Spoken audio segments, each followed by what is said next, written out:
সুশীল উপদেষ্টার কথায়, কোন শাশুড়ির কথায়, দিল্লির কথায় সেই সিদ্ধান্ত হবে না। ১৪০০ শহীদের রক্ত দিয়ে দেয়ালে দেয়ালে আওয়ামী লীগের ভবিষ্যৎ লেখা হয়ে গেছে। ওই ভবিষ্যৎ কোন কালো কালি দিয়ে মুছে দিয়ে আবার নতুন করে লেখার প্রয়োজন হবে না। তাই প্রশ্ন হচ্ছে আওয়ামী লীগ প্রশ্ন আমরা কিভাবে ডিল করব, এটাই হচ্ছে সম্মিলিত সিদ্ধান্তের জায়গা। এবং প্রধান উপদেষ্টার সাথে আমরা যখন দেখা করেছি বারবার বলেছি ৪টা গণ তদন্ত কমিশন গঠন করবার জন্য। তার ভিতরে আজকের ইনকিলাব মঞ্চ যাদের কথা বলছে, যাদের দাবি নিয়ে আজকে হাজির হয়েছে, তাদের প্রত্যেকের ব্যাপারে আমরা বলেছি শাপলার গণহত্যার জন্য গণতদন্ত কমিশন করতে হবে, পিলখানার গণহত্যার জন্য গণতদন্ত কমিশন করতে হবে। কিন্তু আমরা দুঃখজনক ভাবে দেখলাম পিলখানার থেকে দায়িত্ব এড়িয়ে একটা প্রজ্ঞাপন দিয়ে যে কমিশন দেওয়া হয়েছে তার ক্ষমতা খর্ব করা হয়েছে। সে মামলার প্রশ্ন আলোচনা করতে পারবে না, কোনো ফাইল রিকল করতে পারবে না, সাক্ষীদেরকে তদন্ত করতে পারবে না। ঠিক এইভাবে একই চক্রান্ত করে একটা আইওয়াসের কমিশন দিয়ে বাংলাদেশে আবার নতুন ষড়যন্ত্র হচ্ছে। যারা 2009 সালে আমার স্বাধীনতা সার্বভৌমত্বের 2টা ফোর্সকে এট এ টাইম ধ্বংস করে দিয়েছে, তাদেরকে বিচারিক আদালতের মাধ্যমে কমিশনের মাধ্যমে বাঁচিয়ে দেবার নতুন ব্লু কলার ক্রাইমের শুরু হয়েছে। এই কমিশনকে দায়িত্ব খর্ব করে যেটা করা হয়েছে সেটাকে আমরা প্রত্যাখ্যান করছি এবং আমরা বলছি নতুন করে প্রজ্ঞাপন দিয়ে তার টার্মস অফ রেফারেন্সকে রিভাইজ করতে হবে এবং গণ তদন্ত কমিশনের ফর্মে নিয়ে আসতে হবে।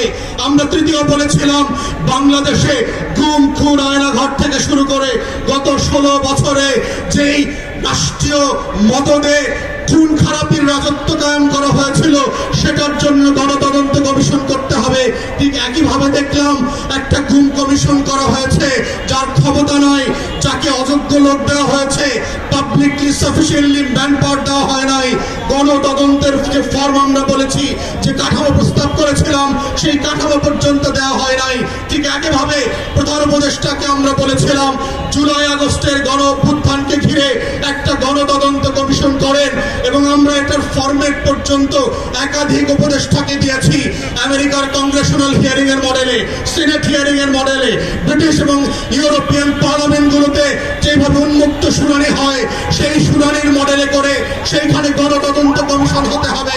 আজকের ইনকিলাব মঞ্চে এসে যেইভাবে শহীদরা তাদের বক্তব্যের কথা বলছে সেই উন্মুক্ত শুনানিতে যেটা পৃথিবী লাইভ সম্প্রচার করবে সেখানে শহীদ পরিবার এসে তার গল্পের কথা বলবে, তার কষ্টের কথা বলবে, তার আকাঙ্ক্ষার কথা বলবে। আগামী দিনে আওয়ামী লীগের রাজনীতি থাকবে কি থাকবে না সেই কথা ১৪০০ শহীদ পরিবারকে সিদ্ধান্ত নিতে হবে। কোন সুশীল উপদেষ্টার কথায়, কোন শাশুড়ির কথায়, দিল্লির কথায় সেই সিদ্ধান্ত হবে না। আমাদের বক্তব্য খুব পরিষ্কার, গণঅভ্যুত্থানের পক্ষের শক্তিরা গণতদন্ত কমিশনে গিয়ে উন্মুক্ত শুনানিতে অংশ নিয়ে বাংলাদেশের কোটি কোটি নাগরিক যেখানে নিবন্ধন করে তাদের মতামত দিতে পারবে, সেই মতামতের উপরে ভিত্তি করে আওয়ামী লীগ প্রশ্ন, গণহত্যার প্রশ্ন, জাতীয় পার্টি এবং 14 দলীয় দিল্লির গোলামদের ভবিষ্যৎ কি হবে সেইটা সিদ্ধান্ত নিতে হবে এবং সেই সিদ্ধান্তের উপরে ভিত্তি করে আওয়ামী লীগের ভবিষ্যৎ নির্ণীত হবে। এই প্রস্তাব দেবার 7 মাস 8 মাস পেরিয়ে গেলে পরে আমরা দেখতে পাচ্ছি জুলাই গণহত্যা নিয়ে কোনো উচ্চবাচ্য করবার আয়োজন দেখতে পাচ্ছি না। জুলাইয়ের গণকবর যেটা আমরা আগস্ট সেপ্টেম্বরে ভিজিট করেছি সেইখানে উপদেষ্টাদের যাবার কোনো মদত দেখতে পাচ্ছি না। অথচ এখানে অনেক উপদেষ্টা দেখেছি ৭১-এর চেতনা বিক্রি করতে করতে 14ই ডিসেম্বরের শহীদদের কবর জিয়ারত করতে করতে মুখে ফেরা তুলে ফেলেছেন। কিন্তু রায়ের বাজার বধ্যভূমিতে জুলাইয়ের ১১৪ শহীদের কবর জিয়ারত করার সময় তাদের নাই।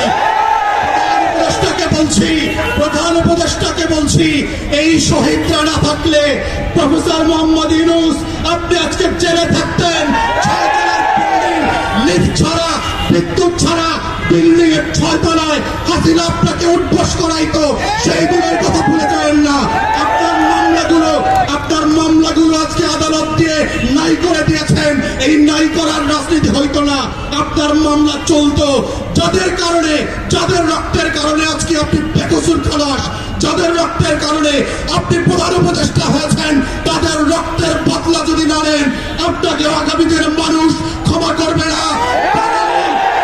বাঙালির চরিত্র বুঝতে হবে।